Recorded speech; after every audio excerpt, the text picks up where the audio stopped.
जी मेरा नाम है निसार अहमद। हम यहाँ पे एस्पेरेंट्स आए फायर एमरजेंसी सर्विस के। हमने अभी तक करीबन 50 प्रोटेस्ट्स किए, लेकिन गवर्नर साहब हमारी बात सुनने के लिए तैयार नहीं है। आज हमने श्रीनगर प्रेस कॉलोनी के अंदर एक कैंडल मार्च किया है। तो हम आपके इस चैनल के माध्यम से ये बात गवर्नर साहब तक पहुँचाना चाहते हैं। गवर्नर साहब, हम भी इसी जम्मू कश्मीर के नागरिक हैं।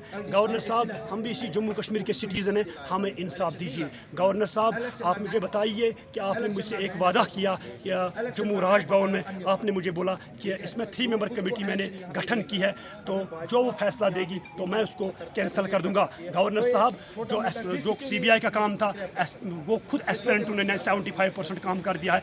अब अगर आपने रिसेंटली कल एक भाषा में ये कहा, LG साहब एक तकरीर में आपने ये कहा कि अगर किसी रिक्रूटमेंट में स्कैम पाया गया तो आप मेरे पास वो प्रूफ लाओ, मैं उसको कैंसिल कर दूंगा। गवर्नर साहब, आज से 3 महीने पहले हमने आपको सारे एविडेंसेस दे दिए, सारे सबूत दिए, लेकिन बदकिस्मती की वजह से आज तक कोई फैसला नहीं आया। आपने 3 मेंबर कमेटी कॉन्स्टिट्यूट किया, वो कमेटी किस काम का है? जब कमेटी अपना रिपोर्ट सबमिट नहीं कर रही है तो आप मुझे बताओ उस कमेटी का क्या फ़ायदा है? गवर्नर साहब, हमने यहाँ पे आज कैंडल मार्च किया, उसके बाद हमें जम्मू में 2 दिन के बाद आप ही के ऑफिस तक हम आएंगे जम्मू में, और वहाँ तक हम कैंडल मार्च करेंगे। तब तक हम रुकने वालों में से नहीं है। गवर्नर साहब, आपको क्या लग रहा है, ये जो आप यहाँ पे जो भीड़ देख रहे हैं, आपको ये लग रहा है कि ये यहाँ पे प्रोटेस्ट करेंगे उसके बाद घर जाएंगे? गवर्नर साहब, ये बात याद रखो, टिल डेथ तक ये सिलसिला जारी रहेगा। जब तक हमें इंसाफ नहीं मिलेगा तब तक हम नहीं छोड़ेंगे। जिन दलालों ने हमारी नौकरियां खाई है,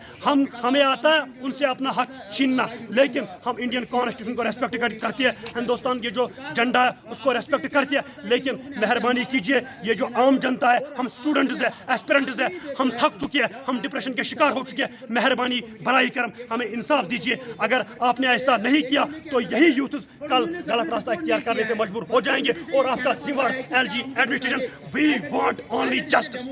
ये बात गवर्नर साहब तक पहुंचाना चाहते हैं। गवर्नर साहब, हम भी इसी जम्मू कश्मीर के नागरिक हैं। गवर्नर साहब, हम भी इसी जम्मू कश्मीर के सिटीज़न हैं। हमें इंसाफ दीजिए। गवर्नर साहब, आप मुझे बताइए कि आपने मुझसे एक वादा किया कि जम्मू राजभवन में आपने मुझे बोला कि इसमें 3 मेंबर कमेटी मैंने गठन की है, तो जो वो फैसला देगी तो मैं उसको कैंसिल कर दूंगा। गवर्नर साहब, जो CBI का काम था वो खुद एस्पिरेंट उन्होंने 75% काम कर दिया है।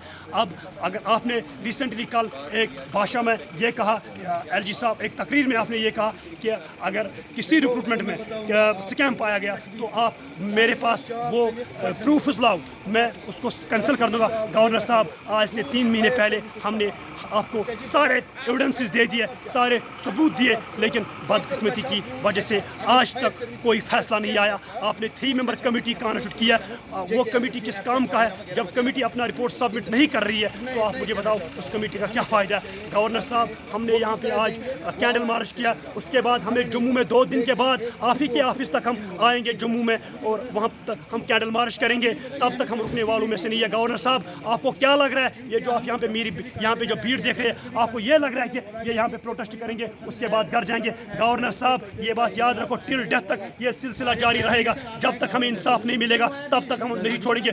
जिन दलालों ने हमारी नौकरियां खाई है, हमें आता है उनसे अपना हक छीनना, लेकिन हम इंडियन कॉन्स्टिट्यूशन को रेस्पेक्ट करते हैं, हिंदुस्तान के जो झंडा है उसको रेस्पेक्ट करते हैं। लेकिन मेहरबानी कीजिए, ये जो आम जनता है, हम स्टूडेंट्स हैं, एस्पिरेंट्स हैं, हम थक चुके हैं, हम डिप्रेशन के शिकार हो चुके हैं। मेहरबानी बराई करम हमें इंसाफ दीजिए।